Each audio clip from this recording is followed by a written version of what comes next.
City news కి స్వాగతం।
ఈ రోజు అంతర్జాతీయ మాదక ద్రవ్యాల వ్యతిరేక మరియు అక్రమ రవాణా నిరోధక దినోత్సవం సందర్భంగా ఈ రోజు మన ఇందిరాగంజ్ పోలీస్ స్టేషన్ పరిధిలో ఈ మన కాలేజ్ స్టూడెంట్స్ తో ర్యాలీ నిర్వహించడం జరిగింది।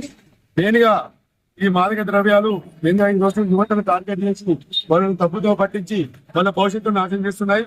ఈ విధంగా వారికి తప్పుదో పట్టకుండా వారు డ్రగ్స్ కి అలవాటు పడకుండా వాళ్ళకి అవగాహన కల్పించడం కోసం ఈ రోజు మనము పోచం మైదాన్ నుంచి బండి బజార్ వరకు మనం అవగాహన ర్యాలీ నిర్వహించడం జరిగింది। ఇందులో భాగంగా మేము పోలీసు వారి తరఫున ఒకటి చెప్తున్నాము, యువత ఎటువంటి చెడు వ్యసనాలకు కానీ ఇటు గంజాయి కానీ మత్తు పదార్థాలు కానీ బానిస కాకుండా మంచి చదువు మీద దృష్టి పెట్టి వాళ్ళ భవిష్యత్తుని ముందుగా సాగించాలని కోరుకుంటున్నాము। అటువంటి ఎవరైనా డ్రగ్స్ కి అలవాటు పడి వారిని చెడగొట్టే ప్రయత్నం చేస్తే ఇమీడియట్ గా పోలీసు సంప్రదించి మా సాయం తీసుకోవాలని చెప్పి కోరుకుంటున్నాము। మనంతా వరంగల్ కమిషనరేట్ లో సారు ఇట్టి మత్తు పదార్థాల మీద చాలా కఠిన చర్యలు తీసుకోవాలని చెప్పి మాకు ఇన్స్ట్రక్షన్ ఇవ్వడం జరిగింది। ఆ ప్రకారంగా మేము వరంగల్ రైల్వే స్టేషన్ మరియు బస్ స్టాండ్ లో ప్రత్యేక నిఘా పెట్టడం జరిగింది।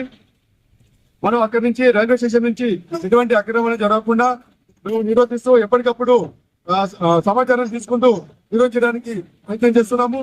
ప్రజలు కూడా ప్రతి ఒక్కరూ ఇటువంటి దీనిపై అవగాహన తీసుకొని మాకు ఎటువంటి సమాచారం ఉన్నా ఇస్తే వాటిపై కఠిన చర్యలు తీసుకుంటామని చెప్పి ఈ సందర్భంగా కోరుకుంటున్నాం।